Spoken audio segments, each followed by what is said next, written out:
अपवर्तन की बात शुरू हो और अपवर्तनांक की बात न चले तो ये हो ही नहीं सकता। अब अपवर्तन में अपवर्तनांक कितना जरूरी है और इसके बिना अपवर्तन की घटना क्यों नहीं हो सकती। जिस तरीके से किसी भी जीवित व्यक्ति के परिवर्तन के लिए मस्तिष्क के साथ साथ उसका हृदय भी जरूरी होता है, बिल्कुल ऐसे ही प्रकाश के अपवर्तन की घटना के लिए, ठीक है भाई, पृष्ठों के साथ साथ अपवर्तनांक का होना भी बहुत जरूरी होता है। तो आज की मैं इस वीडियो में आपके लिए अपवर्तनांक को पूरी तरह से क्लियर करने के लिए आया हूं और मेरा मकसद ही यही है कि अपवर्तनांक आप तक बहुत अच्छी तरह से पहुंच जाए। मैं पहले बता चुका हूं कि प्रकाश अलग अलग माध्यमों में अलग अलग चालों से चलता है। तो इस वीडियो में मैं माध्यम को भी बताऊंगा कि माध्यम क्या होते हैं और इस वीडियो में मैं निर्वात को भी बताऊंगा कि निर्वात क्या होता है। और इस वीडियो में मैं आपको अपवर्तनांक के प्रकार सापेक्ष अपवर्तनांक और निरपेक्ष अपवर्तनांक क्या होते हैं इसको भी बताऊंगा। तो आप वीडियो को अगर अंत तक देखेंगे तो आपके लिए प्रकाश के अपवर्तन से संबंधित सभी घटनाएं बहुत आसान हो जाएंगी।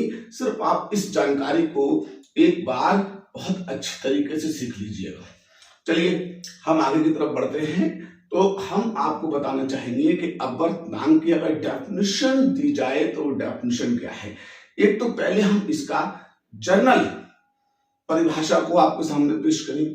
तो वो जर्नल परिभाषा होती क्या है, तो मैंने अपने बोर्ड पर अपवर्तनांक ऊपर एक टाइटल बनाया है, इंग्लिश में से इंडेक्स बोल लेते हैं।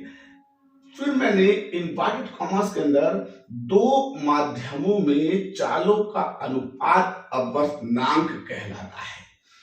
दो माध्यमों में चालों का अनुपात अपवर्तनांक कहलाता है। फिर सुने, दो माध्यमों में चालों का अनुपात अपवर्तनांक कहलाता है। अब यहां पे शब्द माध्यम आए तो माध्यम की बात भी क्लियर हो जाए कि माध्यम क्या होता है।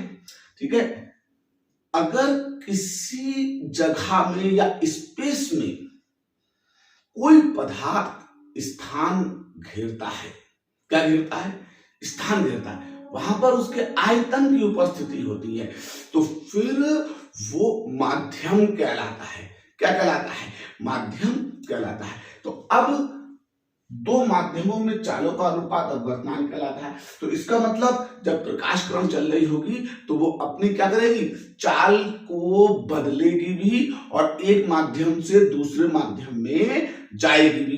तो यहां पर मैंने क्या किया है, एक माध्यम लिया है और दूसरा माध्यम लिया है, एक माध्यम लिया है और दूसरा माध्यम लिया है। पहले माध्यम में जो प्रकाश की किरण चली है तो उसमें मैंने प्रकाश की चाल को v1 से प्रदर्शित किया है और दूसरे माध्यम में जो प्रकाश की किरण चली है उसमें मैंने उसकी चाल को v2 से प्रदर्शित किया है। अब देखो ये किरण सीधी जाती लेकिन अपने मार्ग से विचलित हो गई। क्यों हो गई, क्योंकि माध्यम बदला है। अब अपवर्तनांक क्या है, ठीक है, दो माध्यमों में चालों का अनुपात है। तो कौन से माध्यम में चालों का अनुपात ऊपर और नीचे लिखा जाएगा, ये भी विषय है। तो प्रकाश किरण की पहले माध्यम में चाल तथा प्रकाश किरण की दूसरे माध्यम में चाल का अनुपात अपवर्तनांक कहलाता है। प्रकाश किरण की पहले माध्यम में चाल और प्रकाश किरण की दूसरे माध्यम में चाल का अनुपात अपवर्तनांक कहलाता है। इसे n से प्रदर्शित करते हैं। तो मैंने अपवर्तनांक की जगह n लिखा।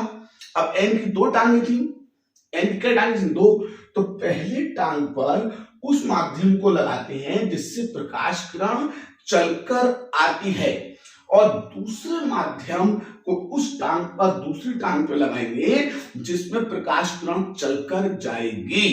कुछ लोग अपवर्तनांक को म्यू से भी प्रदर्शित कर लेते हैं, वो अलग अलग लेखकों का प्रदर्शित करने का तरीका है। खैर ठीक है भाई, तो ये तो अपवर्तनांक हो गया। अब अपवर्तनांक है किसका, अपवर्तनांक किसका होता है और किसके सापेक्ष होता है। ठीक है भाई, देखिए भागीदारी दोनों की है। अगर पहले माध्यम नहीं होता दूसरे माध्यम में प्रकाश किरण जाती है कैसे? ठीक है, जैसे अब इसके बहुत उदाहरण हो सकते हैं कि अगर पापा नहीं होते तो मम्मा बेटे को लाती कहां से, बेटी को लाती कहां से, संतान को लाती कहां से? तो माता की संतानें कहलाती हैं, लेकिन होती तो वो पिता से ही हैं, साथ में दोनों की भागीदारी होती है, फिर भी जिसकी वजह से बदलाव आता है उसका कहलाता है, जिसकी वजह से बदलाव आता है उसका कहलाता है। तो यहां पर क्या हुआ है कि प्रकाश किरण की चाल में दूसरे माध्यम की वजह से बदलाव आया, मतलब पहला माध्यम तो सीधा सीधा था, उसमें प्रकाश किरण सीधी चली जा रही थी, तो दूसरे माध्यम की वजह जब बदलाव आया है ना, तो दूसरे माध्यम का ही अपवर्तनांक कहलाएगा, दूसरे माध्यम का ही अपवर्तनांक कहलाएगा। अब आ किससे रही थी? पहले माध्यम से, तो इसलिए दूसरे माध्यम का अपवर्तनांक होता है, लेकिन किसके सापेक्ष? पहले माध्यम के सापेक्ष होता है। बात समझ में आई है? तो अपवर्तनांक है क्या यहाँ पे?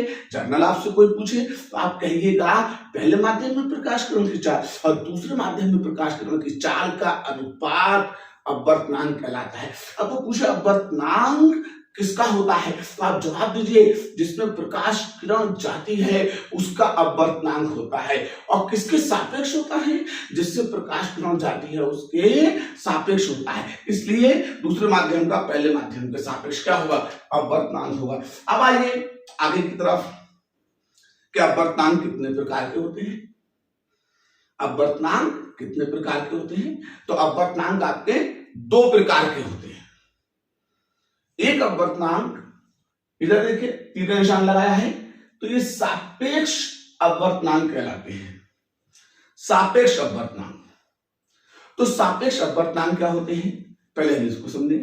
तो प्रकाश किरण की पहले माध्यम में चाल तथा प्रकाश किरण की दूसरे माध्यम में चाल, तो यहां भी माध्यम है और यहां भी माध्यम है, पहला भी माध्यम है दूसरा भी माध्यम है।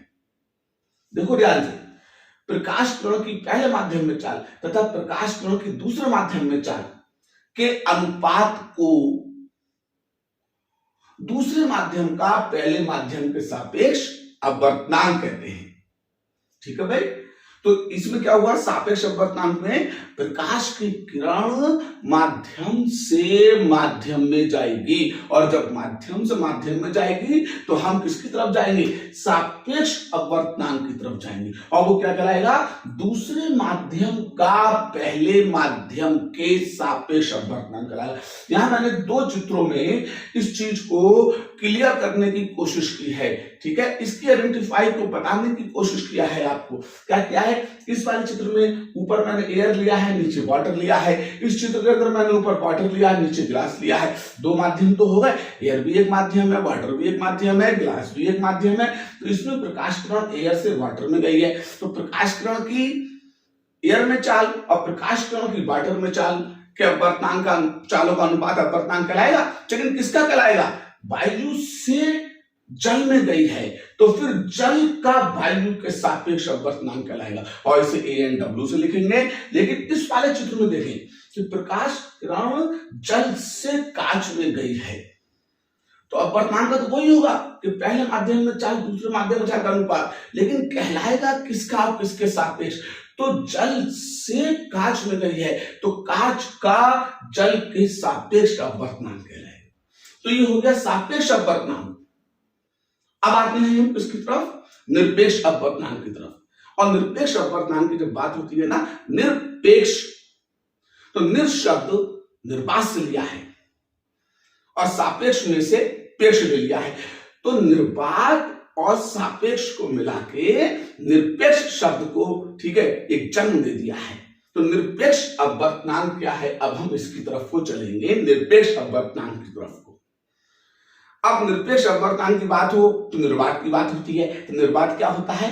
तो कुछ लोग, मोस्टली ज्यादातर लोग यही कहते हैं कि स्पेस का वो भाग जहां पे कोई पदार्थ आयतन नहीं घेरता निर्वात कहलाता। लेकिन मैं अपने लिए कह रहा हूं, मैं ये कहता हूं, ठीक है, कि वहां पे पदार्थ होते हैं, गैसें तो जरूर होती हैं, लेकिन उनका वर्ग माध्य मूल वेग 0 होता है, और वर्ग माध्य मूल वेग 0 उसके परम शून्य ताप पर होता है। अब परम शून्यताप हो गया, वर्ग माध्य मूल वेग 0 हो गया, तो फिर गैसों के अणु गतिमान नहीं होते, जिसकी वजह से वो बेचारे हम तक आ नहीं पाते हैं, तो वो स्थान निर्वात कहलाता है। अब हम चलते निर्वात निरपेक्ष अपवर्तनांक की तरफ।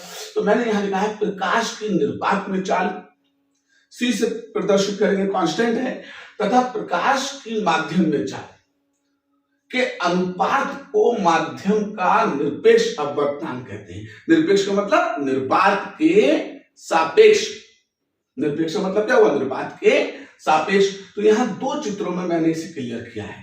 पहला चित्र कि प्रकाश किरण, ठीक है, निर्वात से एयर में गई है। दूसरे चित्र में प्रकाश किरण निर्वात से गिलास में आई है।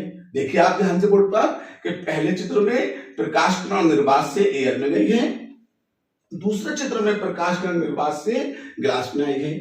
तो अब चालों का अनुपात यानी कि निर्वात में चाल और बटे में माध्यम में चाल, दूसरे माध्यम में चाल होगी, निर्वात में चाल बटे में माध्यम में चाल, तो ये भी दो चालों का अनुपात हो गया। लेकिन क्या है, इसमें पहला माध्यम क्या है, निर्वात है, और दूसरा क्या है, माध्यम है। अब दूसरे माध्यम का निर्वात के सापेक्ष यानी कि निरपेक्ष, तो अब क्या होगा, इसमें वायु दूसरा माध्यम था, तो वायु का निर्वात के सापेक्ष अपवर्तनांक वायु का निरपेक्ष अपवर्तनांक कहलाएगा, और गिलास का यानी कि कांच का निर्वात के सापेक्ष अपवर्तनांक कांच का निरपेक्ष अपवर्तनांक कहलाएगा। तो अब एक साथ अगर देखें, यहां बहुत ध्यान में एक साथ देखें, तो इसमें पहला माध्यम निर्वात है और इसमें पहला माध्यम कोई माध्यम है, तो माध्यम से माध्यम में जाएगी तो हम सापेक्ष अपवर्तनांक की बात करेंगे, और माध्यम निर्वात में माध्यम से आएगी तो हम किसकी बात करेंगे, निरपेक्ष अपवर्तनांक की बात करेंगे। तो जनरल सी बात अगर कहें कि अपवर्तनांक क्या है, दो माध्यमों में चालों का अनुपात है, और अकॉर्डिंग टू डेफिनेशन क्या होगा, पहले माध्यम में चाल तथा दूसरे माध्यम में चाल के अनुपात को, ठीक है, दूसरे माध्यम का पहले माध्यम के सापेक्ष अपवर्तनांक कहते हैं। तो अपवर्तनांक प्रकाश की अपवर्तन की घटनाओं की क्या है, जान है, जान। तो इसलिए आपको प्रकाश के अपवर्तनांक को सीखना इतना जरूरी है कि अगर अपवर्तन की घटनाएं आपको क्लियर करनी है, और अपवर्तन की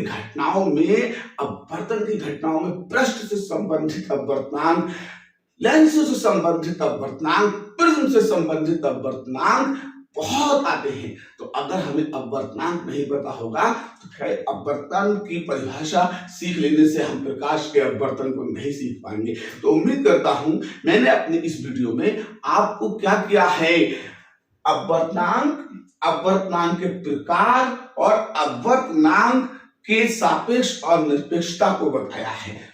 तो आपकी अच्छी तरीके से समझ में आ गया है। अगर आ गया है तो मेहरबानी करके आप एक काम तो करेंगे ही करेंगे कि नए सब्सक्राइबर हैं तो सब्सक्राइब कीजिएगा, और साथ ही साथ वीडियो को लाइक और शेयर कीजिएगा। जब तक के लिए जय हिंद।